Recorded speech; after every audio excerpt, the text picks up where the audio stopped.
Hey, what's going on? Luke here. With the NRL season quickly approaching, I thought it'd be fun to go through and take a look at everyone's predicted lineups. Now, I think every sort of person who's got a bit of an online page talking about rugby league, they like to do predictions, they like to talk about teams and all that sort of stuff. So I thought it'd be fun to take a look at the NRL.com's actual predicted lineups for each individual side. First off, we're going to be talking about Penrith. I feel like they're a pretty good starting point considering how good of a season they had last year. They've also lost a couple of people who aren't really considered super important, but are they important? We'll find out when we take a look at that side. So I've loaded up the article on my phone. It's actually by Chris Kennedy and Jamie Soward. Now, I don't think this is their actual sides because they kind of give a bit of a talking through as to whether they agree with it or not, and what their sort of side would be. So NRL.com says veteran winner Josh Mansour has been told he won't start the season. Charlie Staines and Brian To'o in front of him.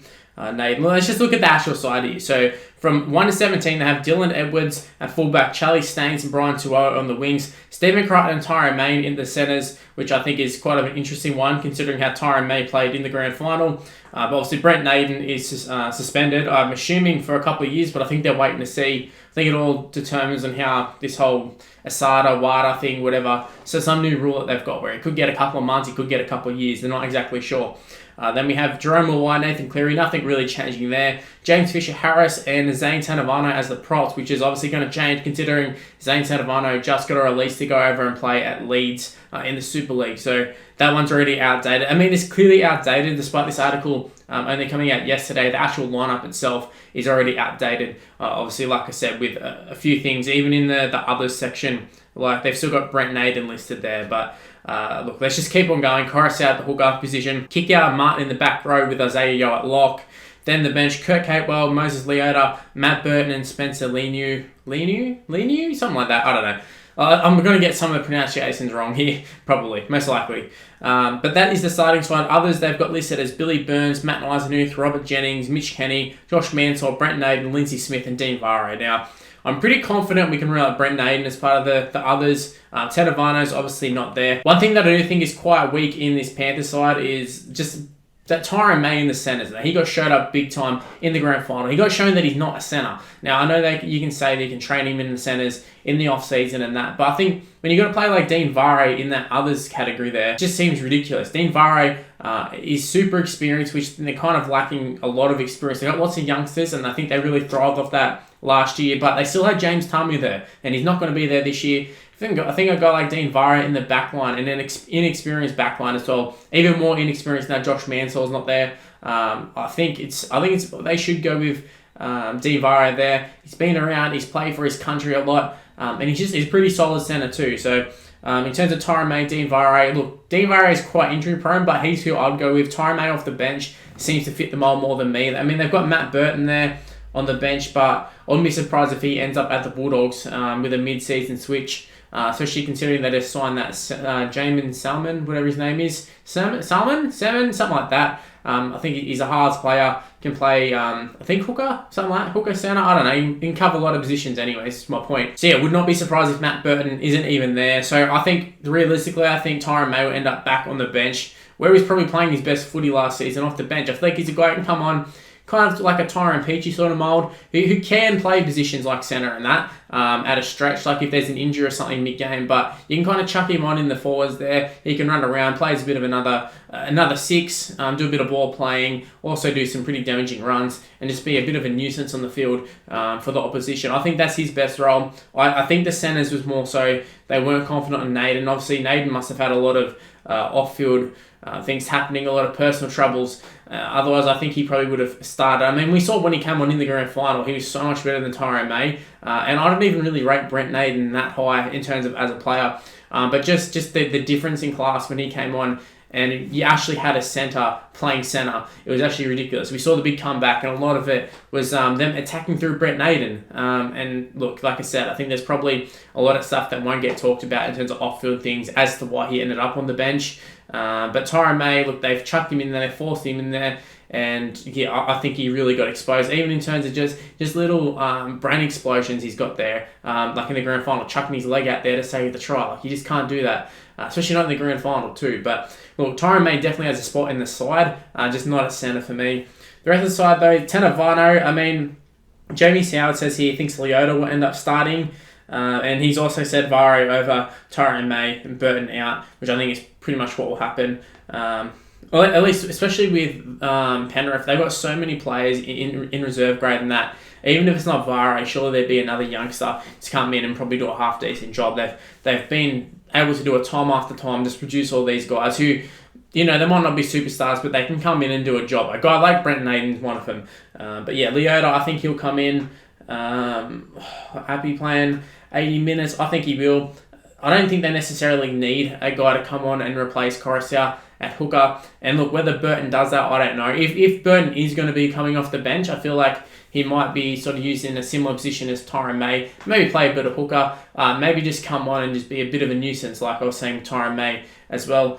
But look, kick out Martin. Your back row is super strong. Tedavano there. They do need to find a prop. Leota is there though, so that means they need to bring on someone onto the bench. Look, just off the top of my head there, just of those guys listed, probably Matt Eisenhuth is probably your best pick. But like I said, Penrith have got so many players who can just pick them out of reserve grade, chuck them in the first grade, and they're probably going to be at least half decent. They do breed them pretty well at Penrith, and they do develop them quite well too. And I know there's been a lot of talk with Ivan Cleary and a few of the Penrith sort of higher ups being annoyed at other teams poaching their players, but it is what it is. You've developed the best players, so people are just going to take them. It's just natural. It's just what happens. It's a compliment. You develop players really, really well. Don't necessarily win comps, but you do develop players. Charlie Staines on the wing is sort of a big one too, with him over Josh Mansell. Like I was saying, a lot of experience with Josh Mansell, but I wouldn't particularly say he's someone you need in your side these days, especially probably for the coin that he's on. And I know you can sit here and we can say, loyalty's dead and all that sort of stuff, but we know it's dead. We definitely know it's dead. And Josh Mansell probably could have went and played at other teams, made way more money, and he probably wouldn't have got kicked out. He probably would have had a spot, but at this point in his career, with a guy like Charlie Staines, you got to keep him at the club. He's shown enough promise that you don't want to lose him, and the only way to not lose him is to play him. And Brian Tuo, I think, is a much better winger at this stage in his career than Mansell. Mansell used to be amazing. Injuries really derailed his career. I think he was playing for Australia when he got hurt. So that just shows you the quality that he was at. I mean, he was like a New South Wales winger, and then he ended up getting injured and never really got anywhere near close to being as good as a player. But, I mean, I think he's definitely first-grade material. I think he can play first-grade at another side. It's just a matter of a money thing. And I feel like he's probably one of those guys who were sort of demand himself out of the market. Like, you ask for too much money, kind of what Benji Marsh was doing. They asked him for too much money and then nobody wants him, so therefore they just kind of sit there. And maybe this is a ploy from Mansell because he doesn't want to actually leave Penrith, but yeah, just in terms of him, he's not a bad option to have as a backup winger, that's for sure. But look, Penrith, we know that they've got a lot of depth, so look, despite what their little bench thing says, I mean, your Billy Burns and all that, Robert Jennings, they're not fantastic players, but at least at this stage of their careers. But look, I feel like they can do a serviceable job, and I think there's enough class in this side. Nathan Cleary, Jerome Lawire, even Dylan Edwards, Coruscant, who knows a fantastic hooker. Look, there's enough class in this side. Look, they didn't get to the grand final for no reason. So enough class that they can sort of chuck in a couple of players here and there and get away with it. Guys like Vare and Tyrone May, look, even if they play Tyrone May at the centres, they can probably do a pretty decent job. And maybe he'll improve at the centre position. I don't know. But yeah, personally, I wouldn't go for Tyrone May in the centres. I would be going for Dean Vare or some other hooker. Even if you could find a spot for Josh Mansell or somewhere, maybe Brian Swope can play centre, something like that. I don't know for sure. Charlie Staines, don't know if he's ever played centre. Probably not, but maybe there's an option. But maybe that's an option, I don't know. But yeah, Kurt Capewell's another one. He could play centre. He definitely could play centre. We saw him play it for Queensland. So yeah, he's another one I would actually be tempted to chuck into the centres and do a bit of service job, especially considering the attacking weapon of Stephen Crichton. Then you can have the defensive side. I feel like a lot of the good sides, they do have guys who are sort of all-rounders. But we know Capewell's capable of doing quite well in attack, but his defence is outstanding. And look, I feel like as long as your defence is outstanding, Stephen Crichton and the rest of the side is going to be able to do enough to get some tries. I mean, Penrith don't really score the most flashiest of tries anyways. They kind of do a lot of good set plays and that sort of stuff, get themselves in good positions and just play like smart footy rather than these length of the field jobs. So Kurt Capewell in the centres, I don't think you'd lose too much with him there anyways.